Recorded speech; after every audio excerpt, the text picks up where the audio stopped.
علامہ صاحب میرا ایک سوال ہے آپ سے. میں نے حاضم قرآن کے بانی ڈاکٹر طارق القادری صاحب نے حدیث کرتاس میں بحث کرتے ہوئے یہ کہا ہے کہ جو نبی پاک صلی اللہ علیہ وسلم نے کاغذ قلم مانگا تھا اس میں تو قصور ہی سارا مولا علی کا بنتا ہے، کیونکہ حدیث میں آیا ہے کہ اختلف اہل بیت، کہ اہل بیت نے اختلاف کیا ہے. تو اہل بیت تو مولا علی علیہ السلام بی بی فاطمہ السلام علیہ ہیں. ڈاکٹر طارق القادری صاحب کے متعلق کہ انہوں نے فرمایا ہے کہ حدیث کرتاس جس میں نبی اکرم علیہ السلام نے کاغذ قلم مانگا تھا بستر پہ لیٹے ہوئے آخری وقت میں، تو یہ کاغذ قلم دینے میں جو رکاوٹ بنے تھے وہ تو مولا علی تھے، یعنی قصور ہی، جس طرح آپ نے سوال کیا کہ قصور ہی مولا علی کا بنتا ہے العیاذ باللہ. تو ہم نے پہلے بھی اعوذ باللہ من الشیطان الرجیم، بسم اللہ الرحمن الرحیم. ناظرین، آپ امتیاز حسین شاہ صاحب کو سن رہے تھے جو کہ شیعہ کے بہت بڑے عالم ہیں. بہت ساری ویڈیوز کا ہم نے جواب دیا ہے. ان سے ایک سوال کیا گیا، میں اس موضوع پر انشاءاللہ 2 ایپیسوڈ لاؤں گا. پہلے ایپیسوڈ تو جو آج امتیاز حسین قاضی صاحب نے ان پر سوال کیا گیا اور جو اس نے جواب دیے، ایک مختصر سا تمہیدی گفتگو آج ہوگی. اگلی گفتگو میں انشاءاللہ تحقیقی جواب دوں گا. اور آپ کو پتہ ہے کہ الحمدللہ میں سنی شیعہ بھائیوں کے درمیان میں اتحاد کی بات کرتا ہوں، اور جو حق بات ہے اس کو سامنے لاتا ہوں. میں کسی مسلک کی یا صرف اہل سنت کے دفاع بھی نہیں کرتا اور صرف شیعہ کا بھی وہ بات نہیں کرتا. جو بات حق ہے کتابوں کے اندر وہی پیش کروں گا انشاءاللہ تبارک و تعالیٰ. اچھا، امتیاز حسین قاضی صاحب نے ان سے جو سوال کیا گیا، پہلی بات تو یہ ہے، یہ سوال ہی من گھڑت کیا گیا ہے. میں کھلے لفظوں سے کہہ رہا ہوں، سب لوگ سننے والے جائیں یوٹیوب پر اور حدیث کرتاس بائی ڈاکٹر طارق القادری، 1.5 گھنٹے کا ایک کلپ ہے، 1.5 گھنٹے کا دوسرا کلپ ہے. اب دونوں کلپ سن لیں. کہیں بھی انہوں نے یہ نہیں کہا کہ قلم دوات دینے میں تو سارا قصور ہی علی علی کا تھا. انہوں نے کیا کہا ہے، میں نے پچھلا کلپ اپلوڈ کر دیا، اس میں نے بتا دیا کہ انہوں نے ایک الزاماً جواب دیتے ہوئے جو لفظ استعمال کیے ہیں، انہوں نے مولا علی کرم اللہ وجہہ کریم کی طرف یہ بات منسوب نہیں کی.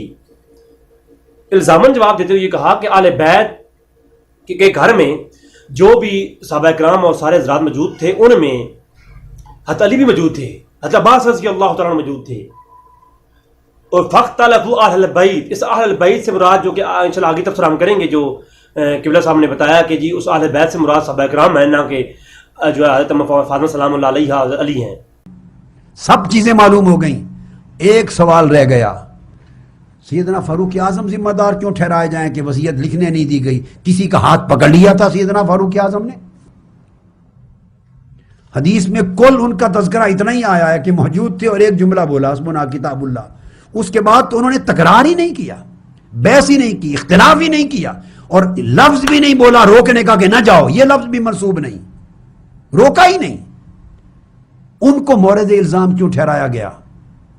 کیا مولا علی شیر خدا نے ہاتھ پکڑ لیا تھا کسی کا؟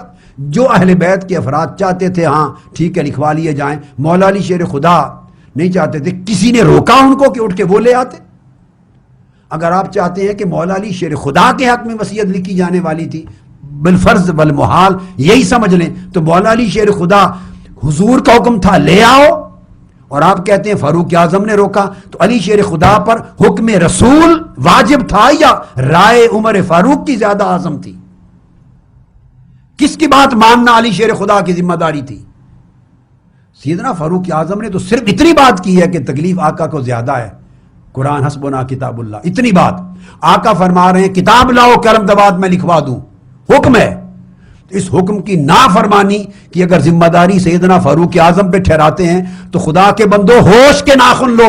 کیا یہی نافرمانی کی ذمہ داری مولا علی شیر خدا پہ نہیں بنتی؟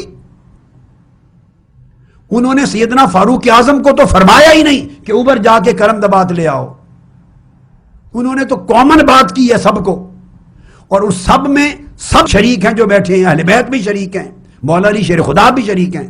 اگر قلم دوات نہیں لائے، وصیت نہیں لکھی گئی، تو فاروق اعظم ذمہ دار کیوں بنے؟ مولا علی شیر خدا کیوں نہ بنے؟ میں سمجھانے کے لیے کہہ رہا ہوں، میرے نزدیک کوئی بھی قصوروار نہیں ہے، سمجھانے کے لیے. بھائی اگر ان کے کندھوں پر جرم لگائیں گے تو مولا علی شیر خدا کیسے پاک رہیں گے جرم سے؟ وہ کیوں نہیں اٹھے جا کے قلم دبات لے آئے؟ انہوں نے کیوں نہیں آقا کے حکم کی تعمیل کی؟ حکم تو عمومی تھا. ہر ایک کے لیے تھا, پوری اہل بیت موجود ہے, کیوں نہیں کہہ لے آئے؟ ایک سیدنا فاروق اعظم کو پکڑ لیا جو شریک ہی نہیں ہے اس بحث اور تکرار میں, ایک جملہ ہی بولا ہے, اور وہ جملہ وہ جو اہل بیت بھی بول رہے ہیں, ساروں نے بولا ہے. تو وہ آگے چل کے انشاءاللہ تب ہوگا اہل بیت جیسا آپ کہتے ہیں ویسے ہم مان لیتے ہیں کہ ان سے مراد جو ہے صحابہ کرام ہی ہیں. تو وہ صحابہ کرام جن میں اختلاف ہوا ان کا بھی ذکر ڈاکٹر ترکاری صاحب نے کر دیا. میں تو یہ کہتا ہوں ڈاکٹر صاحب کی پوری گفتگو سن لیں. میں ڈاکٹر صاحب کا دفاع نہیں کر رہا, ڈاکٹر صاحب کے رد میں میرے کلپ موجود ہیں, لیکن جو حق بات ہے اس کو دفاع کر رہا ہوں. ڈاکٹر صاحب کے وہ 3 گھنٹے کی گفتگو سن لیں تو شیعہ بھائیوں کے 14 طبق روشن ہو جائیں گے. جی اس کے اندر اتنا کچھ, اور ہر نقطے سے انہوں نے جو ہے وہ بات کی ہے ڈاکٹر صاحب نے, جس کا جواب آج ان تک کوئی دے نہیں پایا سوائے یما گوئی سے اور چچڑے چھوڑنے سے. پہلا سوال جو کیا گیا کہ حضرت علی کا ہی سارا قصور تھا, یہ جو ہے غلط ہے, بلکہ انہوں نے صرف الزاماً جواب دیا کہ حضرت عمر کا جو ہے یہ قصور کیسے ہو گیا. ساری حدیث کرتاس انشاءاللہ آپ کے سامنے پیش کروں گا میں. کسی بھی حدیث کرتاس کے اندر سوائے حضرت عمر کے اس لفظ کے کہ ہمارے لیے خصبنا القرآن, ہمارے لیے صرف قرآن کافی ہے, خصبنا الکتاب کے لفظ موجود ہیں, یا ہمیں اللہ اس قرآن کافی ہے, اس کے علاوہ حضرت عمر سے کوئی لفظ ثابت نہیں ہے. یا جو وجہ ہو کے لفظ استعمال ہوئے کہ عمر فرمایا غلبہ وجہ ہو, کہ حضرت عمر فرمایا کہ نعوذ باللہ من ذالک حضور کو اذیان ہو گیا ہے. پہلی بات ہے یہ اذیان کا جو لفظ وجہ استعمال ہوا, یا غلبہ حجرہ کا لفظ استعمال ہوئے, یحجرو حجرہ یحجرو. ہماری ایک گفتگو پہلے آ چکی ہے, میں نے 1 سال پہلے اس پہ اپلوڈ کر دی تھی, لیکن وہ چونکہ ذرا طویلی گفتگو کے ساتھ نہیں تھی تو انشاءاللہ یہ اگلی گفتگو اس پہ آئے گی. تو لہذا یہ بھی سن لیں کہ حضرت عمر کا جو لفظ ہے وہ غالبہ وجہ ہو, وہ غالبہ وجہ ہو یا حجرہ یا حجروں کے لفظ ہو, اسی حدیث کے اندر حضرت عباس بھی کہہ رہے ہیں. تو جو لفظ عمر کہتے ہیں وہی لفظ حضرت عباس بھی کہتے ہیں اسی حدیث کے اندر. تو لہذا وہ جو ہے طارق قادری صاحب نے پوری تمہیدن بات کرنے کے بعد آخر میں یہ الزاماً جواب دیتے ہوئے یہ کہا تھا کہ جناب اگر جو ہے حضرت عمر کا قصور آپ گنتے ہیں تو حضرت عمر نے کسی کا ہاتھ پکڑ تو نہیں لیا تھا, چلو میں کالم دوان دے رہا تو باقی بھی نہ دے, اہل بیت میں سے کوئی دے دیتا. حضرت عمر نے کوئی وہاں پر رول ادا نہیں کیا کہ کسی کو کہا خبردار کسی نے دیا تو میں اس کے ہاتھ کاٹ دوں گا, نہیں. تو حضرت علی نے کیوں نہیں دیا؟ سوال بنتا تھا تو وہ سوال انہوں نے کیا, الزاماً جواب دیا. اگر جو ہے عمر فاروق نے نہیں دیا تو یہ الزام تو علی پر بھی آتا ہے کہ علی نے کیوں نہیں دیا. تو انہوں نے الزاماً یہ لفظ کہا اور اس کو جناب انہوں نے سوال پیش کر دیا کہ انہوں نے کہا ہے جی کہ حضرت علی جو ہے وہ قصوروار ہے. کہیں بھی ڈاکٹر ترکاری صاحب نے یہ لفظ نہیں کہے, نہ حضرت علی کی طرف منسوب کیے. ہاں الزاماً کہا ہے, اور وہ کس طریقے سے کہا ہے وہ انشاءاللہ میں کوشش کروں گا کہ یہاں کلپ لگا دو. نمبر 1. نمبر 2, اگر پورا کلپ سن لینا وہ تو میں یقین سے کہتا ہوں نہ امتیاز صاحب نے وہ کلپ سنا ہے اور نہ ہی سوال کرنے والے بھائی نے پورا کلپ سنا ہے. یہ لکھا لکھایا سوال جو ہے کر دیا گیا ہے. اور اختلاف جو ہوا اہل بیت میں وہ بنو ہاشم اور وہ کس کے درمیان میں ہوا تھا؟ وہ اہل بیت واضح ہے حضرت عباس رضی اللہ تعالیٰ عنہ اور علی کے درمیان میں ہوا تھا. حضرت علی کہتے تھے کہ یہ جو ہے کاغذ قلم نہ دیں کیونکہ اس وقت نبی کریم صلی اللہ علیہ وسلم جو ہے وہ سخت بخار کی حالت میں ہیں, ان کو تکلیف ہوگی. پھر اس کی وضاحت ڈاکٹر ترکاری صاحب نے ایک نہیں درجنوں روایات سے کی ہیں جو شیعہ نے بھی لکھی, سنیوں نے بھی لکھی. ڈاکٹر صاحب نے خوبصورت طریقے سے اس کا جو ہے وہ دفاع کیا اور کہا کہ حضرت علی کہتے تھے کہ نہ دیں, حضور کی محبت کا تقاضا تھا. اگر آپ کا والد جو ہے وہ بیمار ہو تو اس کو آخری وقت میں وہ اس طرح کی کوئی سوال کرے تو آپ کہیں گے کہ آپ صبر کریں, اطمینان رکھیں, ہم آپ کے ساتھ ہیں جو ہے. تو اب حضرت علی خود فرماتے ہیں, احمد بن حنبل کے اندر صحیح سند ساتھ روایت موجود ہے کہ میں اس لیے بیر نہیں گیا, مجھے ڈر تھا کہیں میں بیر جاؤں اور حضور صلی اللہ علیہ وسلم کا وصال نہ ہو جائے. تو ناظرین ایک حضرت علی کا نقطہ نظر تھا, وہ کہتے تھے کہ یہ کاغذ قلم جو ہے حضور کے پاس رہا جائے, یہ نہ دیا جائے, حضور تکلیف کی حالت میں ہے. اور حضرت عباس کیسے دیا جائے؟ اس میں اگر اہل بیت سے مراد کچھ بھی لو, حدیث صراحتاً سے کہہ رہی ہیں کہ اس میں بنو ہاشم اور اہل بیت کے جو ہے وہ جو دو گروہ ہیں ان کے درمیان میں جو ہے آپس میں یہ گفتگو ہوئی تھی، حضرت علی اور حضرت عباس کا نقطۂ نظر. بخاری کے اندر روایات موجود ہے. اگر آدھی روایات لے کر کے، ایک روایت لے کر کے آپ اس پہ تبصرہ کر دیں گے تو یہ جہالت نہیں تو اور کیا ہے. اگر بخاری کی ایک روایت سے آپ نے یہ کہہ دیا تو عمر فاروق گستاخ ہیں، تو وہ ساری روایات انشاءاللہ اگلی نشست میں پیش کروں گا. دیجیے گا جواب. آپ نہیں دے سکتے آپ جواب، صرف کیونکہ آپ نے ایک روایت کو صرف تنقید صحابہ کے لیے استعمال کرنا ہے. عقائد کیا ہیں؟ وہ ساری حدیث کرتاس اگر جس طریقے سے آپ جو ہے کر رہے ہیں، یہ ناسبیوں کے ہاتھ لگ جائیں تو سارے ناسبی حضرت علی پر تنقید کریں،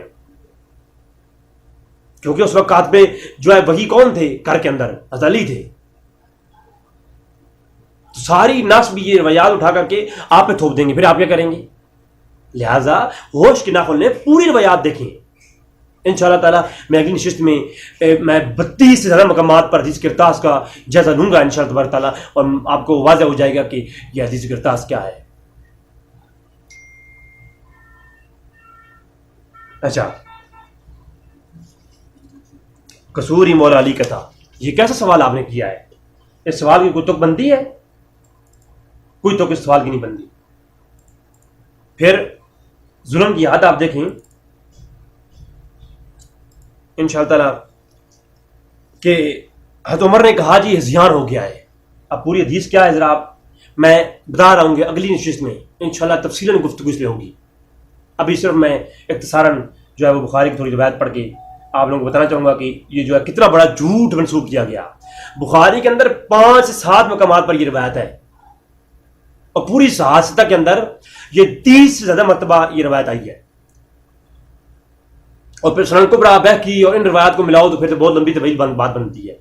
جو تمام روایات کو سامنے رکھو گے نا، پھر آپ کے 14 طبق روشن ہو جائیں گے انشاءاللہ تبارک تعالیٰ. اچھا، سب سے پہلے آپ دیکھیں کہ سب سے پہلا اس پہ اعتراض کرتے ہیں جناب کہ وہ وصیت علی لکھوانے والے تھے. میں یہ کہتا ہوں ڈاکٹر صاحب کا پورا بیان سن لیں تو آپ کے 14 طبق روشن ہو جائیں گے. میں بتا رہا ہوں، میں تمام شیعہ بھائیوں کو دعوت دوں گا بالکل آرام سے بند کمرے کے اندر بیٹھ کر کے ڈاکٹر صاحب کی وہ 3 گھنٹے گفتگو سن لیں. یا تو آپ اگر حق کے دائی ہیں تو آپ کو یہ شیعہ کے جو بزرگ ہیں، یہ امتیاز صاحب، یہ انتہائی جھوٹ نظر آئیں گے. میں یہ نہیں کہہ رہا، مجھے تو یہ شک ہے کہ جس بندے نے سوال کیا اس نے کذب بیانی کی ہے، کیونکہ امتیاز صاحب نے شاید یہ بیان پورا سنا نہیں ہے، کیونکہ وہ خود کہہ رہے تھے کہ یہ جو سوال کیا گیا ہے میں اس کو دے کر جواب دے رہا ہوں. تو اس کا مطلب ہے کہ امتیاز صاحب کی قصور نہیں ہے، یہ قصور اس بندے کا ہے جس نے جھوٹا سوال کھڑا ہے. یہ سوال ہی بالکل کذب بیانی پہ جو ہے وہ منحصر ہے. جی اچھا، پھر جو ہے آپ دیکھیں میں یہ 2 روایات آپ سامنے پڑھتا ہوں نمونے کے طور پر، جو کسی میں ایک تو یہ کہا گیا جی وصیت لکھوانے جا رہے تھے. پہلی بات ہے حضور نے وصیت علی کو فرمائی تھی. مسند احمد بن حنبل کے حدیث موجود ہے، جب سب لوگ گھر سے چلے گئے حضور کے پاس اکیلے حضرت علی رہ گئے. علی روایت کرتے ہیں کہ پھر حضور نے مجھے پھر فرمایا جاؤ علی ایک کاغذ اور قلم لے آؤ، اب میں تمہیں وہ وصیت لکھ دوں. پھر حضرت علی نے وہی فرمایا یا رسول اللہ میں جو ہے میں ہمارے لیے قرآن کافی ہے، میں آپ کے پاس بیٹھا ہوں. اور علی فرماتے ہیں میں اس لیے اس ڈر سے باہر نہیں گیا کہ میں باہر جاؤں اور پیچھے حضور کا وصال نہ ہو جائے. مسند احمد بن حنبل کے اندر صحیح سند کے ساتھ روایت موجود ہے. اچھا، پھر علی بیٹھے رہے، حضور نے فرمایا یا رسول اللہ آپ مجھے زبانی بتا دیں میں یاد کر لوں گا. پھر حضور نے وہ 3 وصیتیں فرمائی. اب ان وصیتوں میں کہیں جو ہے وصیت علی کا ذکر نہیں ہے. اگر غزیر خم کے اوپر من کن تو مولا حاضر علی مولا کہہ دیا تھا تو پھر وصیتیں بار میں لکھنے کی کیا ضرورت تھی؟ پہلی بات تو یہ ہے. تو لہٰذا اس روایت کو جسے آپ من گھڑت استدلال کر رہے ہیں، اور اگلی نشست کے اندر انشاءاللہ میں دودھ کا دودھ پانی کا پانی کر دوں گا، اور قیامت تک اپنے شیعہ بھائیوں کے لیے سوال چھوڑ کے جاؤں گا. اگر کسی میں دم خم ہوا تو میری باتوں کا جواب انشاءاللہ وہ دے گا. ایک بات. پھر دوسری بات کہ اگر جو ہے اس سے اگر آپ مراد لیتے ہیں جی وصیت لکھوانے والے تھے، وصیت علی کی جو ہے وہ وصی رسول اور خلیفہ رسول ہونے کے لیے حضرت علی کی خلافت لکھوائی جانے والی تھی، تو میں یہ کہتا ہوں کہ سارے سنی اکٹھے ہو کے کہہ رہے ہیں کہ وہ خلافت ابوبکر لکھوانے والے تھے. کیوں؟ بخاری اور مسلم میں کئی روایات موجود ہیں. حضور ایک بندہ شخص آگے کہتا ہے یا رسول اللہ میں آپ اگر نہ ہوئے تو میں اس کا آگے رقم کس کو دوں؟ میں ایک مختصر بیان کر رہا ہوں. تو حضور نے فرمایا میرے بعد میرے ابوبکر ہوں گے, ان کو دے دینا.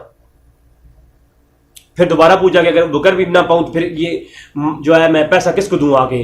فرمایا اگر ابوبکر بھی نہ ہوں تو پھر عمر فاروق کو دینا. تو اہل سنت کے ہاں ایسی کئی روایات ہیں جن سے اشارے ملتے ہیں کہ حضور کے بعد جو حضور کے خلیفہ ہیں وہ ابوبکر صدیق ہیں. تو اہل سنت اگر اس پہ آج کھڑے ہو جائیں اور چیلنج کر دیں پوری شیعت کو کہ جناب آ جاؤ, ہم تو آپ بتاتے ہیں کہ اس دن جو ہے حضور ابوبکر صدیق کی وصیت لکھنے والے تھے اور عمر فاروق نے جو ہے وہ وصیت لکھنے سے انکار کر دیا. اور دوسری مزے کی بات, عمر فاروق نے روک دیا اگر, تو عمر فاروق رضی اللہ تعالیٰ کے روکنے میں عمر فاروق کو کیا فائدہ تھا؟ ان کی وصیت تو لکھنی جانی تھی, ان کو پتہ ہے. ٹھیک ہے, تو وصیت تو پھر بھی ابوبکر صدیق کو ملنی تھی. تو پھر جو ہے عمر فاروق نے کیوں کہا؟ عمر فاروق نے محبت میں کہا, جیسا علی نے محبت میں کہا کہ حضور اس وقت اس حالت میں ہے کہ ان کو پریشان نہ کیا جائے, ہمارے لیے قرآن کافی ہے. اچھا, اب یہاں پر اگر بڑی معذرت کے ساتھ اگر شیعہ کہتے ہیں کہ وصیت علی لکھوانے والے تھے, لکھنے والے تھے حضور حدیث کرتاس کے عنوان سے, تو سنی یہ کہہ دیں جی ابوبکر صدیق کی خلافت لکھوانے جانے والے تھی, تو آپ کیا جواب دیں گے بھائی؟ دونوں کے ہاں کیا دلیل ہے؟ جی ساڑھے اہل بیت نے تو یہ کہا نہیں کہ وصیت علی لکھی جانے والی تھی, اور کسی جو ہے صحابی نے کہا نہیں, کسی اہل بیت نے کہا نہیں. 350 سال تک تو کسی نے یہ کہا نہیں کہ حدیث کرتاس کے مفہوم کے مطابق حضرت علی کی وصیت لکھی جانے والی تھی. اور 350 سال کے بعد شیعہ کے مولویوں کو الہام یا وحی ہوئی ہے کہ جناب اس دن خلافت علی لکھی جانے والی تھی. حد ہو گئی ہے.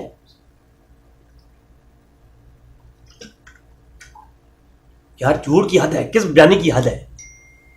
350 سال کے بعد شیعہ علماء اپنے کتابوں میں لکھتے ہیں کہ وہ وصیت علی لکھی جانے والی تھی. کوئی وحی آئی ہے؟ حد ہے نا, ہے نہیں ہے کہ نہیں ہے؟ اللہ اکبر. تو یہ جو ہے یہ بھی حدیث کرتاس کے اوپر ایک بہتان ہے, خود سے باندھ دیا گیا کہ جی وہ وصیت لکھی جانے والی تھی خلافت کی, اور شیعہ کے اوپر الہام ہو گیا, وحی نازل ہو گئی. اور کہتے ہیں جی حجرا یا حجرو, یہ جو حجر ہو گیا حضرت عمر فاروق نے فرمایا. پہلی بات ہے بخاری کی ساری روایات میں شیعہ بھائیوں سے مخاطب ہوں, دیکھو کوئی جھگڑا نہیں ہے, نہ سنو اپنے ذاکروں کی نہ سنو سنیوں مولویوں کی. کس نے کہا ہے؟ آج نیٹ کا دور ہے, مجھ سے لیں بخاری, آپ بخاری کھولیں اور 5 مقامات پر جو حدیث کرتاس آئی ہے یا 7 مقامات پہ آئی ہے, ان 5 یا 7 مقامات کو اکٹھا کیجئے, سامنے رکھیے. بخاری اور مسلم کو ملا کر کے 7 یا 8 مقامات پہ آئی ہے ٹوٹل, تو ان کو اکٹھا کیجئے, سامنے رکھیے, بند کمرے میں بیٹھ کر کے باری باری سب کو پڑھیے. خدا کی قسم آپ کے سامنے حق بات واضح ہو جائے گی. اور یہ جو لوگوں نے جو ہے صحابہ کرام پر تنقید کشی کرنے کے لیے واقعات گھڑ رکھے ہیں جو پہلے دور میں کسی نے نہیں کیے. حضرت علی رضی اللہ تعالیٰ نے کہا کہ عمر فاروق نے زیادتی کی ہے. آج یہ کچھ شیطان شر پسند مولویوں نے کہہ دیا جی اور جی عمر فاروق کی غلطی تھی یا فلاں غلطی تھی. ان پر الہام ہوا ہے؟ کسی حضرت عبداللہ نے عباس نے نہیں کہا, حضرت علی نے نہیں کہا, اہل بیت اتحاد میں سے کسی نے نہیں کہا. اچھا آؤ چلتے ہیں بخاری کی طرف. کتاب العلم بخاری شریف روایت نمبر 114. اب جی ان ابن عباس قال لما اشتد بالنبی صلی اللہ علیہ وسلم وجہہ. عباس سے کہتے ہیں کہ وہ دن کتنا شدید تھا کہ جس دن جو ہے نبی کریم صلی اللہ علیہ وسلم کی عدالت جو ہے بیماری اشتد بڑھ گئی تھی. اور کیا کہا کہ وجہہ لفظ یاد رکھنا. پھر عباس کہتے ہیں قالا ائتونی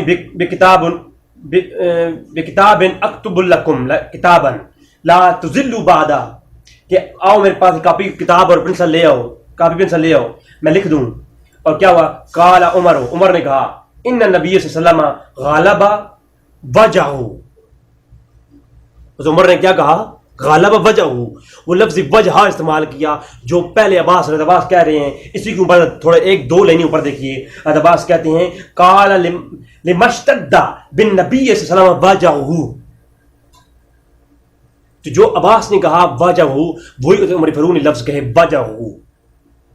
اب مجھے بتائیں اگر عمر فاروق کے لفظ وجہ کہنے سے یہ غالب آیا کہ عمر فاروق نے گستاخی کی ہے تو حضرت عباس پہ کوئی فتویٰ آئے گا یا نہیں آئے گا؟ میں ہاتھ جوڑ کے عرض کر رہا ہوں،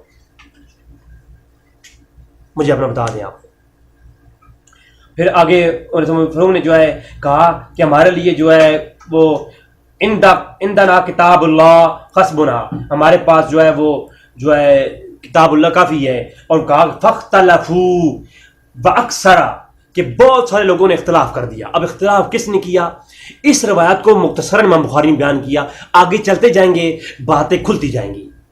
اب اگلی روایت، یہ ایک روایت ہے کتاب العلم بخاری روایت کا نمبر 114. اب کتاب الجہاد و سید، ٹھیک ہے، قاصد کو انعام دینا باب باندھا، باب نمبر 219، حدیث کا نمبر ہے 300. جو ایک نئے ترک سے حضرت عباس روایت کرتے ہیں، حضرت ابن عباس کہتے ہیں انہو قال یوم الخمیس، کہ وہ یوم الخمیس کیا تھا. اللہ اکبر، کیا یوم الخمیس، جمعرات کا دن، کیا وما یوم الخمیس، وہ جمعرات دن، کیا جمعرات کا دن تھا، کیا ہوا اس دن.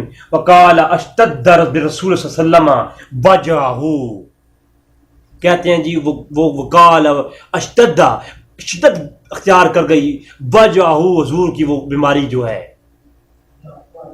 وجہ کے لفظ استعمال کیجیے. اور آگے چلیں، پھر کیا ہوا؟ فقال اعطونی بکتاب اکتب لکم کتابا لن تضلوا بعد ابدا، کہ حضور نے کہا میرے پاس ایک قلم اور دوات لے آؤ، میں تمہیں لکھ دوں تاکہ تم کبھی بعد ہمیشہ کے لیے تم کبھی بھی گمراہ نہ ہو. ہائے، پھر کیا ہوا؟ عند النبی کیا ہوا؟ فتنازعوا ولا ينبغي عند النبي تنازع، فقالوا، کچھ لوگوں نے تنازع کرنا شروع کر دیا. اب تنازع کرنے میں نہ عمر فاروق کا نام ہے، نہ ابو بکر کا نام ہے، نہ کسی صحابی کا نام ہے، اور نہ آل بیت کا نام ہے. کس نے تنازع کیا؟ حدیث اس میں واضح نہیں ہے، صرف اتنا ہے فتنازعوا، جو حضور کے پاس جو موجود تھے سب نے تنازع کیا. مقبول کا نمبر ہے نا آپ کے پاس؟ اب اس پہ حضرت علی بھی ہو سکتے ہیں، آل بیت بھی ہو سکتے ہیں، صحابہ کرام بھی ہو سکتے ہیں. ممکنات یہ رخ کسی کی طرف ہی کر دیں، ناس بھی اٹھا کے آل بیت کی طرف کر دیں، اور جو ہے رفض بھی اٹھا کر کے صحابہ کرام کی طرف کر دیں، یعنی کسی طرف بھی اس کا رخ آپ کر سکتے ہیں. صرف اتنا آیا فتنازعوا، اور تنازع ہو گیا، حالانکہ حضور کے پاس تنازع کرنا یہ ٹھیک نہیں تھا. فقالوا حاجر رسول اللہ علیہ وسلم، اور وہ جو تنازع کرنے والے تھے سب نے یہ مل کر کہا، فقالوا، کیا کہا؟ حاجر رسول صلی اللہ علیہ وسلم، کہ حضور کو حاجر ہو گیا ہے. اب اس کا معنی ہذیان لیا گیا. پہلی بات ہے کہ لفظ عمر فاروق نے نہیں کہا ہے، کس نے کہے ہیں؟ اس پورے گھر کے اندر جتنے بھی لوگ موجود تھے، فقالو، سب نے یہ کہا حاجر رسول اللہ صلی اللہ علیہ وسلم. اب اس میں بھی مینشن نہیں ہے یہ صحابہ کرام ہیں یا آل بیت ہیں، یہ کون لوگ ہیں جنہوں نے یہ کہا ہے. اب کوئی بھی ناس بھی اٹھا کہہ دے جی یہ تو صحابہ کرام آل بیت نے کہا ہے، تو کیا کہیں گے آپ؟ کوئی جواب ہے؟ یا رافضی کہہ دیں جی صحابہ کرام نے کہا ہے، تو کیسے آپ اس کی جدا کریں گے، تفریق کریں گے؟ مجھے بتائیں نا. فقالوا حاجر رسول صلی اللہ علیہ وسلم. اچھا، ایک تو یہ بات. دوسری بات ہے یہ اذیان کا معنی بعض تراجم کرنے والوں نے کر دیا، لیکن ترجمے پر عقیدہ نہیں ہوتا. ترجمے تو کوئی بھی کر سکتا ہے. قرآن کے ہزاروں ترجمے کیے گئے، کتنے جو ہے قادیانیوں نے جو ہے غیر مسلموں نے ترجمے کیے ہیں، تو کیا وہ لیں گے ہم؟ نہیں. وہ امام ابن سیرین سے صحیح سند کے ساتھ جو ان کے قول جو ہے سند دارمی کے مقدمے میں موجود ہے. کچھ لوگ آئے، انہوں نے کہا کہ آؤ میں تجھے سکھاتا ہوں، اے امام سیرین ہم آپ کو قرآن پڑھ سناتے ہیں اور اپنا عقیدہ بیان کرتے ہیں. امام سیرین نے کہا کہ میں نے تمہارا قرآن نہیں سننا. پھر فرمایا کہ میں جو ہے آؤ میں تمہیں، اے امام ابن سیرین ہم تمہیں حدیثیں سنواتے ہیں. فرمایا ہم نے آپ کی حدیثیں نہیں سننی، اور وہ چلے گئے. تو لوگوں نے کہا اے امام ابن سیرین آپ 70 صحابہ کے شاگرد ہیں، آپ بتائیے کہ آپ نے قرآن سننے سے اور حدیث سننے سے انکار کیوں کیا؟ فرمایا بد مذہبوں سے قرآن سننا نہیں چاہیے، کیونکہ وہ قرآن کے معنوں میں تعریف کریں گے، اور وہ ہو سکتا ہے کہ آپ کے دل میں بیٹھ جائے اور آپ کا عقیدہ بدل جائے.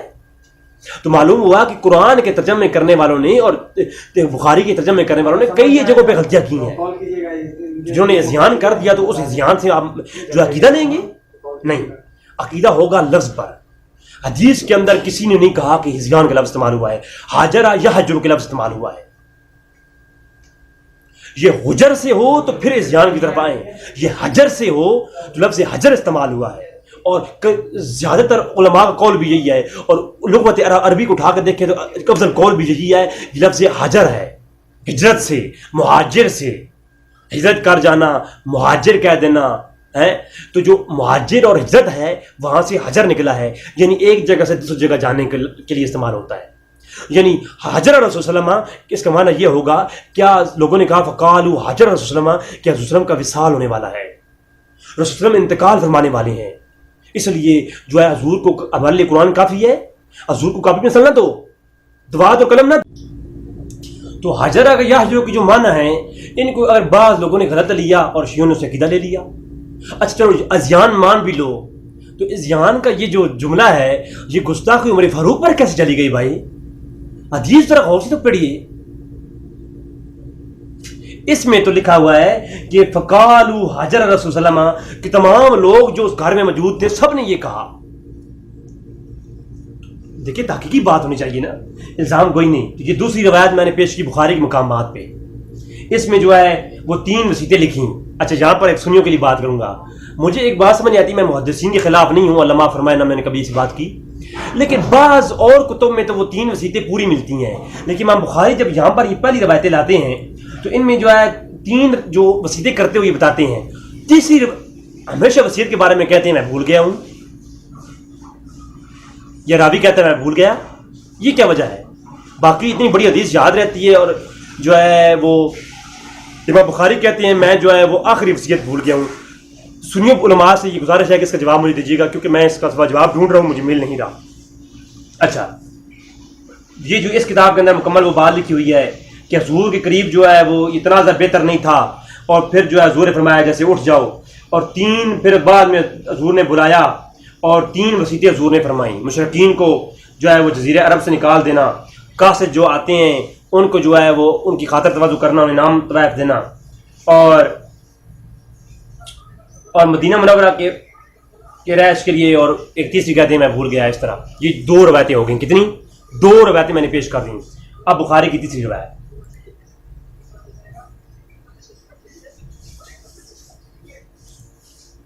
بخاری شریف کتاب جہاد السیر اور کتاب المغازی بخاری، حدیث کا نمبر ہے 1557. اتباع صحیح روایت ہے، صرف ایک نئے ترک سے امام بخاری لائے ہیں کتاب المغازی میں، کہ کہتے ہیں جی اخبرنا عن زہری. اچھا اس پر اگر علوم فنون اور علم رجال کی طرف سے گفتگو کی جائے تو اس کی صنعت بھی کئی جگہ کی جا سکتی ہیں، لیکن ہمارا وہ موضوع نہیں ہے. ہم تو صاحب کہتے ہیں یہ. اچھا ہمارے سنیوں میں سے سبحان اللہ ماشاء اللہ کئی ایسے بھی لوگ گزرے ہیں جنہوں نے حدیث کرتاس کو من گھڑت کہہ کر کسی جان چھڑا لی، نہ اس میں غور کیا، نہ اس کا جواب جو ہے رافضیوں کو دیا. اور یہ ڈاکٹر صاحب کے اوپر انگلی اٹھاتے ہیں. خدا کی عزت کی قسم ہے، جس نے یہ 2-3 گھنٹے کی گفتگو ڈاکٹر صاحب کی سنی، وہ بندہ کبھی بھی جو ہے حدیث کرتاس کے اوپر منہ نہیں کھولے گا. وہ سمجھ جائے گا کہ حدیث کرتاس کا جو معنی اخذ کیا گیا غلط طریقے سے کیا گیا ہے. جی اور ڈاکٹر صاحب شیعہ کے بہت بڑے احمدی ہیں، ڈاکٹر صاحب کو سنی کیوں نہیں مانتے؟ کیونکہ انہوں نے مسئلہ ہے امام ابو طالب کے اوپر شیعہ کا دفاع کیا ہے. انہوں نے مناقب علی میں ایک نہیں، آپ کیا پدی اور کیا پدی کا شوربہ. آپ جو ہے ڈاکٹر طاہر قادری صاحب کے اوپر تنقید کیسے کرتے ہیں؟ ڈاکٹر طاہر قادری صاحب نے غزیر خم کی جو روایت ہے نا، اس کے آپ صرف کہہ دیتے ہیں متواتر ہے، آپ صرف کہہ دیتے ہیں امتیاز صاحب. ڈاکٹر صاحب نے پوری کتاب مرتب کی صرف اس ایک روایت پر، اور ڈاکٹر صاحب نے مناقب آل بیت اور مناقب علی میں جتنی کتابیں اور صحیح سند کے ساتھ روایتوں پر جو ہے وہ موجود کتابیں لکھی ہیں، آپ کے ساتھ نسل شیعہ کی لگی رہے تو وہ نہیں لکھ سکتی. آپ مجھے بتائیں آپ نے علی کی مناقب میں کتنی بڑی کتابیں لکھ رکھی ہیں؟ آپ نے 15,000 حدیثوں کا ذخیرہ حضرت علی رضی اللہ تعالیٰ کی سے، حضرت علی سے مروی 15,000 مسند علی ابن ابی طالب، ایک پوری کتاب مرتب کی ڈاکٹر طاہر قادری صاحب نے، جس میں 15,000 سے زائد حدیثیں حضرت علی سے مروی انہوں نے اکٹھی کی ہیں. جس کا نام ہے مسند علی ابن ابی طالب، جو تاریخ شیعہ میں اور سنی میں کسی نے یہ کتابیں لکھی. مناقب اہل بیت اور علی میں جو کام ڈاکٹر طلعت قادری صاحب نے کیا ہے نہ شیعہ کی تاریخ میں کسی نے کیا ہے نہ سنیوں کی تاریخ میں کسی نے کیا ہے. اور میں دو ٹوک کہہ رہا ہوں، یہ صرف آج نہیں، آج سے لے کر کے نا صحابہ کرام کے دور تک، تابعین کے دور تک، امام اعظم حنیفہ رحمۃ اللہ کے دور تک آپ مجھے اس طرح کی مناقب علی اہل بیت اور مناقب علی پر اس طرح کے جامع کام دکھا دیں، میں آپ کو مان جاؤں گا واقعی بھی آپ اہل بیت سے محبت کریں کہ دائی ہیں. ڈاکٹر صاحب کو تو اہل سنت سے خارج کس لیے کیا گیا کہ وہ حافظیوں کے ساتھ دیتے ہیں، وہ مناقب اہل بیت اور مناقب علی کو بڑھ چڑھ کے بیان کرتے ہیں غلوف کے ساتھ. جی تو اسی لیے ڈاکٹر صاحب تو جو ہے انہوں نے روحانی خلافت کا بھی جو ہے وہ پہلا خلیفہ اور وسیع رسول جو ہے حضرت علی کو مانا ہے، کتاب لکھی اس کے اوپر جو کسی اہل سنت کے بالکل عقیدے کے برعکس ہے. آپ کیسے کہہ سکتے ہیں ڈاکٹر صاحب نے جاتی کیا ہے؟ ڈاکٹر صاحب نے تو شیعوں کی سارے آپ نے وہ سنا نہیں ہے، آپ نے وہ بیان سنا ہی نہیں ہے. یقین کیجیے ڈاکٹر طلعت قادری صاحب کو تو سننے والے شیعہ جو ہے وہ ڈاکٹر طلعت صاحب کے ساتھ کھڑے ہوتے ہیں. اچھا تو یہ وہ اگلی روایت آ گئی کہ حضور گھر میں جو ہے حضر رسول صلی اللہ علیہ وسلم لما حضر رسول اللہ، عباس کہتے ہیں کالا لما حضر رسول اللہ کہ رسول اللہ نے فرمایا کہ حضور کی جو ہے جب آپ حضور کی جو ہے وہ صحت بہت خراب تھی تو رسول اللہ کے وصال کا وقت قریب تھا، تو حضور صلی اللہ علیہ وسلم نے اشارہ کیا اور فرمایا سب آ جاؤ میرے قریب آ جاؤ. تو لوگ قریب ہوئے تو فرمایا گھر کے اندر جو لوگ تھے فقال النبی صلی اللہ علیہ وسلم حضرت اکتب لکم کتابا لا تضلوا بعد، کہ آؤ میرے پاس لے آؤ میں آپ کو لکھ دوں اور تاکہ تم بعد میں گمراہ نہ ہو. فقال بعضهم، کچھ بعضوں نے کہا. اب سننا یہاں پر عمر کا نام نہیں ہے اور اللہ کا نام ہے بھائی، یہ ہاتھ جوڑ رہا ہوں. اور اس ان حدیث کی کتاب میں عمر فاروق کو کیسے آپ نے ٹارگٹ کر لیا، مجھے تو یہ بات سمجھ نہیں آئی. میں جب کرتاس کو دیکھتا ہوں میں اس بات پہ ایک عجیب سا تشویش کا شکار ہوتا ہوں کہ شیعہ عمر فاروق کو کیسے پکڑتے ہیں اس روایت کے اوپر. عمر فاروق کا صرف ایک جگہ پہ لفظ ہے غالب وجہ ہو کہ جو عباس ہر حدیث کے اندر کہہ رہے ہیں، نمبر ایک تو اس سے تو پکڑ ہو نہیں سکتی. باقی رہا عمر فاروق جو ہے انہوں نے کہا کہ اللہ کی کتاب ہمارے لیے کافی ہے، تو وہ سارے لوگ کہہ رہے ہیں. تو حدیث کو تو دیکھو تو حدیث میں تو عمر فاروق کا نام ہی نہیں آتا. ایک حدیث میں نام آتا ہے، 5 حدیث کرتاس میں تو نام ہی نہیں ہے. معلوم نہیں ہوتا کہ یار حضرت عمر فاروق نے جو ہے وہاں پر گفتگو کی بھی ہے کہ نہیں کی. اور اگر اتنی ہی زیادہ گفتگو سخت کی ہوتی عمر فاروق رضی اللہ تعالیٰ نے تو ہر حدیث کے اندر عمر فاروق کا نام ہوتا، جیسے کہ حضرت عباس کا نام ہے. حضرت عباس ہر جگہ راویاں کہہ رہے ہیں کہ میں نے یہ کہا، میں نے یہ کیا، اور بعض لوگوں نے ترازہ کیا ہر بات آ رہی ہے. تو یہاں پہ ہے فقال بعضهم ان رسول صلی اللہ علیہ وسلم قد غلب وجهه، بعضوں نے کہا کہ حضور پر غلبہ وجہ ہے، بیماری کا غلبہ ہے. وعندکم قرآن حسبنا، اور ہمارے پاس قرآن موجود ہے، ہم دوسروں کو تکلیف نہیں دیتے. کتاب اللہ فاختلفوا اہل البیت، اب اس پہ جھگڑا ہوا، یہ سوال کیا گیا. فاختلفوا اہل البیت، میں شیعہ کی طرفداری کرتا ہوں اس بات پہ کہ اہل البیت سے مراد حضور کا گھرانہ نہیں مراد. اس میں جو لوگ گھر میں موجود تھے، صحابہ موجود تھے، وہ سارے اہل البیت تھے. وہ کون تھے؟ سارے اہل البیت تھے. یعنی حدیث نے صحابہ کو بھی اہل بیت کہا ہے اور جو ہے وہ اہل بیت کو بھی، حضرت علی کو بھی اہل بیت کہا ہے. ٹھیک ہے، مان لیتے ہیں. میں شیعہ کی بات مانتا ہوں، ڈاکٹر طلعت قادری صاحب کی کہتا ہوں جی وہ خطا پر گئے یہاں پر. لیکن ڈاکٹر طلعت قادری صاحب نے جو آگے وضاحت کی ہے اس کا جواب کون دے گا؟ ڈاکٹر صاحب نے بتایا ہے کہ وہ اختلاف کن کے درمیان ہوا. وہ اختلاف 2 لوگوں کے درمیان میں ہوا. انشاءاللہ میری اگلی نشست میں وہ میں روایات پیش کروں گا. جو اختلاف ہوا ان میں اختلاف کرنے والے 2 نظریے تھے. ایک کہتے تھے لکھوائیں، ایک کہتے نہیں لکھوائیں. لکھوانے والوں میں اعتباس کا گروہ تھا اور نہ لکھوانے والوں میں عمر فاروق رضی اللہ صحابہ کرام کا اور حضرت علی کا گروہ تھا. حضرت علی اسے لیڈ کر رہے تھے، عمر فاروق لیڈ نہیں کر رہے تھے. کون کرتے لیڈ؟ حضرت علی لیڈ کر رہے تھے. حضرت علی فرما رہے تھے کہ نہیں لکھوانا. کیوں؟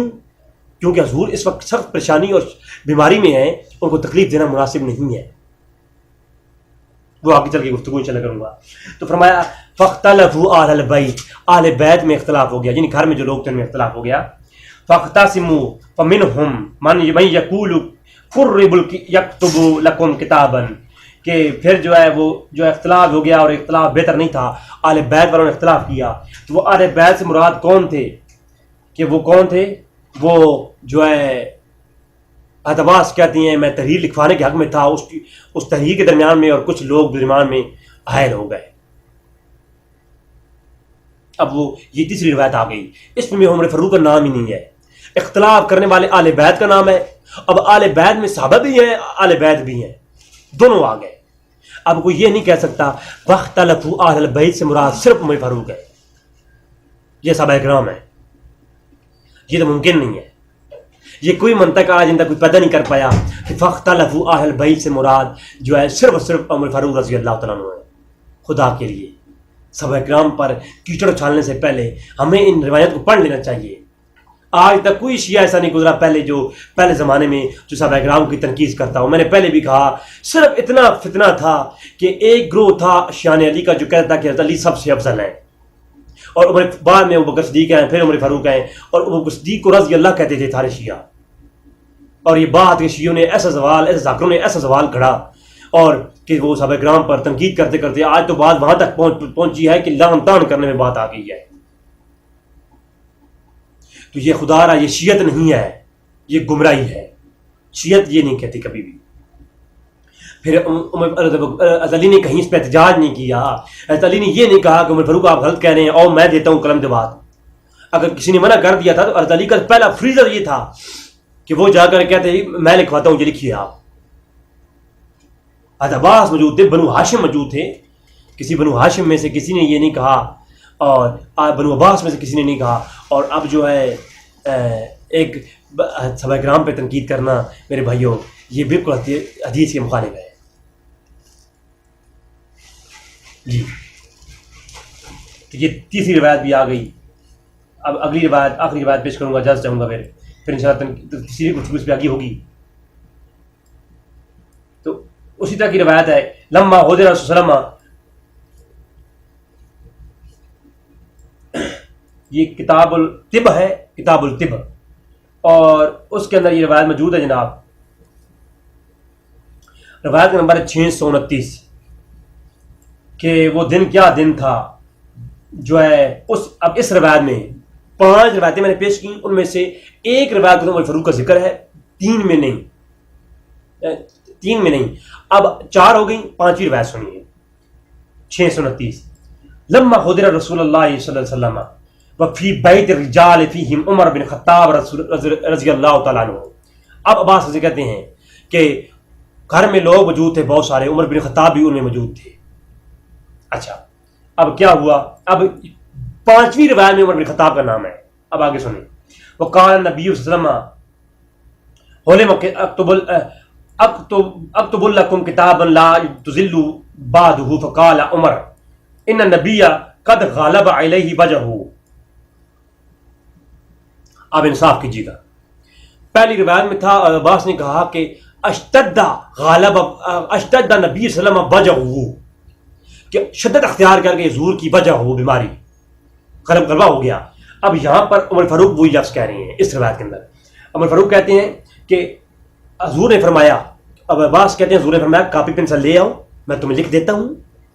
اچھا اب کیا ہوا؟ فقال عمر، حضرت عمر بول اٹھے ان نبی صلی اللہ علیہ وسلم کہ بشک رسول اللہ قد غالبہ، تحقیق بہت غلبے میں ہیں، الیہ اس کے وجہ بیماری، وہ بیماری کے غلبے کے اندر ہیں. ٹھیک ہے. فعندکم القرآن حسبنا کتاب اللہ، ہمارے پاس قرآن موجود ہے، کتاب اللہ موجود ہے. بس اتنے لفظ کہے جو پہلی روایاتوں میں آل بیت بھی کہتے رہے، حضرت عباس بھی کہتے رہے، ان روایاتوں میں جو لفظ سارے کہتے رہے وہ ایک روایت کے اندر عمر فاروق نے کہہ دیے. تو معلوم یہ ہوا کہ ان روایتوں کو اکٹھا کر کے معلوم یہ ہوتا ہے کہ اس گھر میں 2 گروہ تھے. ایک گروہ یہ کہتا کہ نہیں کرنا چاہیے، اور ایک گروہ تھا حضرت علی کا اور حضرت عباس جو ہے حضرت عمر کا. عمر حضرت علی کہتے تھے ہمارے پاس قرآن موجود ہے، ہمیں جو ہے لکھوانے کی ضرورت نہیں ہے، حضور بیماری کی شدت میں ہے. اور یہ تقاضا بھی محبت کا یہ تھا، محبت کا یہ تقاضا ہے. کون ہے جو شخص ایک سخت بیماری میں ہو اور اس کو تکلیف دے؟ اور سب دیکھ رہے ہیں کہ حضور وصال قریب ہے. تو لہٰذا جو لفظ عمر نے کہے وہ لفظ پہلے سارے لوگ کہہ چکے ہیں، آل بیت کا ایک فرد کہہ چکا ہے.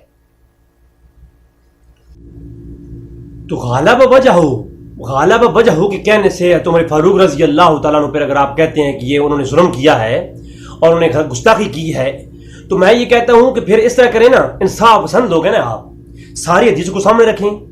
فاختلفوا اہل البیت، اس اہل بیت سے مراد اما فاطمہ سلام اللہ علیہا یا علی نہیں ہے. میں یہ کہتا ہوں آپ کے ساتھ ہوں میں. تو جو اس گھر میں موجود تھے وہ سارے اہل بیت ہیں. اس اہل بیت سے مراد حضور کی آل نہیں، اس سے مراد تمام اس گھر میں موجود لوگ تھے. اس گھر میں موجود حضرت علی تھے یا نہیں تھے، حضرت عباس تھے یا نہیں تھے، جو روایت بیان کر رہے ہیں. اور باقی جو ہے تمام اصحاب اور آل بیت اور بنو ہاشم اور بنو قریش اور سارے موجود تھے نا. تو جتنے بھی وہاں حضرات موجود تھے سب کو یہ کہیں، آپ سب پہ آپ لعن طعن کریں، پھر تو میں مانوں گا آپ کو. باقی آپ انصاف پسند ہیں. آپ یہ کہیں کہ وہ جو فاختلفوا اہل البیت پورے گھر والوں نے اختلاف کیا، تو اس کا مطلب یہ ہے کہ اعتراض کرنے والے جو بہت سارے لوگ تھے سب کے اوپر آپ لعن طعن کریں. اور جن لوگوں نے کہا کہ غالب وجہ، حضرت عباس نے بھی کہا، میں نے حدیث دکھا دی، اور حضرت عمر فاروق نے بھی کہا، پھر دونوں پر ایک جیسا پیمانہ رکھیے. اگر آپ انصاف پسند ہیں اور واقعی میں آپ اہل بیت سے محبت کرنے والے ذات ہیں، اور واقعی بھی آپ کو حضور صلی اللہ علیہ وسلم کی حدیث کرتاس لکھوانے پر جو ہے اتنے آپ زیادہ جو ہے وہ نادم ہیں، تو آپ، میں یہ کہتا ہوں کہ پھر آپ سب پہ لعن طعن کریں نا، جرأت کریں، ذرا کہیں کہ جناب وہاں پر جتنے بھی لوگ تھے جنہوں نے تنازع کیا اور حضور کے پاس انہوں نے کہا کہ ہمیں قرآن کافی ہے، انہوں نے غلط کیا ہے، گستاخی کی ہے، سب تمام پہ جو ہے نا آپ زور دیں. پھر صرف ایک بندے پر کیوں؟ جتنا انصافی ہے نا. ایک واقعہ ہوتا ہے، قتل کرنے والوں میں، گولی چلانے والوں میں 50 بندے ہوتے ہیں اور پکڑا ایک ہو جاتا ہے. یہ ظلم ہے کہ نہیں ہے؟ نہ انصافی ہے، یہ تو انصاف ہے ہی نہیں. تو اس لیے اگر آپ لوگوں کو اتنا ہی زیادہ ہے، اگر آپ اتنی انصاف پسند لوگ ہیں، تو میں یہ کہتا ہوں آپ کریں، پھر پکڑ سب پہ کریں نا. یہاں پر لفظ موجود ہیں کہ فاختلفوا اہل البیت، اہل بیت نے اختلاف کیا. تو اس کا مطلب ہے یہ اہل بیت جو اختلاف کر رہے تھے انہیں فاختصموا منہ، کہ انہوں نے کہا جی ہمارے پاس قرآن کافی ہے. تو پھر حضور نے جو ہے بعد میں زبانی کلامی وہ تینوں جو ہے تحریریں بتائیں. تو دیکھیں یہ آپ کے سامنے میں نے ایک آخری مقامات پہ جو چیز ہے وہ بھی پیش کر دی ہے. بخاری کتاب الاعتصام کے اندر حدیث کا نمبر ہے 2221. وہاں پر بھی یہ روایت اسی طریقے سے آئی. اکتب لکم کتابا لن تضلوا بعد قال عمر ان النبی صلی اللہ علیہ وسلم غالبہ وجہ فعندکم القرآن حسبنا اللہ کتاب اللہ فاختلفوا اہل البیت واختصموا. تو عمر فاروق نے صرف اتنا کہا ہے، انہوں نے اختلاف کا بھی ذکر نہیں ہے کہ انہوں نے اختلاف کیا ہو، صرف اتنا کہہ دیا کہ جو ہے ہمارے پاس قرآن کافی ہے، حضور پر بیماری کا غلبہ ہے. لفظ وجہ استعمال کیا، وہی لفظ استعمال کیا جو آگے موجود ہے. میں پورے دعوے اور چیلنج سے کہہ رہا ہوں، لفظ حجرہ یا یحجرو، جو حجر لفظ استعمال ہوا ہے وہ کہیں بھی عمر فاروق نے نہیں کہا. میں پورے دعوے کے ساتھ کہہ رہا ہوں، دکھائیے مجھے. اور عمر فاروق نے صرف اتنا کہا غالب وجہ، بس اتنے لفظ استعمال کیے. یا وہ تو جو ہے تمام لوگوں نے فقالوا رسول صلی اللہ علیہ وسلم حجرہ، سب لوگوں نے مل کے کہا حجر کے لفظ استعمال کیے. عمر فاروق نے اکیلے کہیں بھی استعمال نہیں کیے. تو وہ اس یمان والا تو جو ڈھونگ رچا رکھا ہے وہ تو جو ہے عمر فاروق پہ تو آتا ہی نہیں ہے نا، وہ تو تمام پہ جاتا ہے. عمر فاروق نے صرف غالب وجہ کہا، اور وجہ حق کہنے سے اگر عمر فاروق گستاخ ہو گئے تو یہ لفظ تو ہر روایت کے اندر عبداللہ نے عباس کہہ رہے ہیں، حضرت عباس کہہ رہے ہیں. اور پھر عمر فاروق نے کہا ہمارے پاس کتاب کافی ہے. پھر فاختلف اہل البیت، گھر کے اندر جتنے بھی موجود تھے سب نے اختلاف کیا. اب جو انہوں نے اختلاف کیا، بعض کہتے تھے لکھوانی ہے، بعض کہتے نہیں لکھوانا، تو اس کا مطلب ہے سب کے درمیان اختلاف ہوا. اب اختلاف کن کے درمیان ہوا اگلی ایپیسوڈ میں بتاؤں گا. تو پکڑیں، سب کو پکڑیں، کہیں کہ پورے اہل بیت جو بھی گھر میں صحابہ کرام موجود تھے وہ بھی، اور اہل بیت موجود تھے وہ بھی، بنو ہاشم بنو قریش سب کے اوپر جو ہے وہ لعن طعن کرنا ہے تو پھر کریں اگر آپ انصاف پسند ہیں. اگر حدیث کرتاس کا معنی آپ نے غلط ہی لینا ہے تو پھر لیں. تو ناظرین یہ روایت جو ہے مسند ابی یعلا کے اندر، امام احمد بن حنبل نے المسند کے اندر، اور امام بہقی نے اس کو دلائل النبوہ کے اندر، اور جو ہے صحیح مسلم کے اندر، صحیح ابن حبان کے اندر، تو دیگر کتب کے اندر موجود ہے. انشاءاللہ تبارک تعالیٰ اگلی نشست میں ہم تحقیقی جواب دیں گے جناب امتیاز صاحب کو. آج تک کے لیے اتنا ہی. دعا کہ رب تعالیٰ میں حق سمجھنے کی توفیق عطا فرمائے. یہ ذاکروں اور مولویوں کی باتوں پر بعض سنی مولوی اللہ معاف فرمائے اور بعض شیعہ ذاکر معاف فرمائے. میں یہ نہیں کہتا کہ سارے شیعہ ایک جیسے ہیں، یہ سارے سنی ایک جیسے ہیں، لیکن سنیوں میں بھی ایسے کئی جو ہے نا وہ نام نہاد سنی بھی ہیں. تو لہٰذا انشاءاللہ اس بندے فقیر سے آپ کو منہج اہل سنت پہ بات ملے گی، جو بات ملے گی، اور جو اہل تشیع کی بات حق ہے میں وہ کرنے کا بھی انشاءاللہ دو ٹوک کہوں گا. میں مجھے کسی کا کوئی ڈر نہیں، میں کسی مدرسے سے فیس نہیں لیتا، میں کسی جو ہے تحریک کا آدمی نہیں ہوں. میں اپنی جو ہے تحقیق کر کے جو چیز سامنے آئے گی اس کو پیش کروں گا. لہٰذا شیعہ بھائیوں سے گزارش ہے، میرے بھائیوں میری بات نہ مانو، کسی کی بات نہ مانو، صرف اور صرف خدا کا واسطہ ہے جس کرتاس کی سارے طرق سامنے رکھ کر کے خود ایک دفعہ پڑھ لو عربی کی عبارت کے ساتھ. میں ایک خدا کی قسم کھا کے کہتا ہوں آپ لوگ جس کتاب سے کبھی کلام نہیں کرو گے، کبھی کلام نہیں کرو گے. میرا انشاءاللہ تعالیٰ میں بہت دعوے سے کہہ رہا ہوں. دعا ہے رب تعالیٰ ہمیں حق جانے کی توفیق عطا فرمائے. وما علینا الا البلاغ المبین.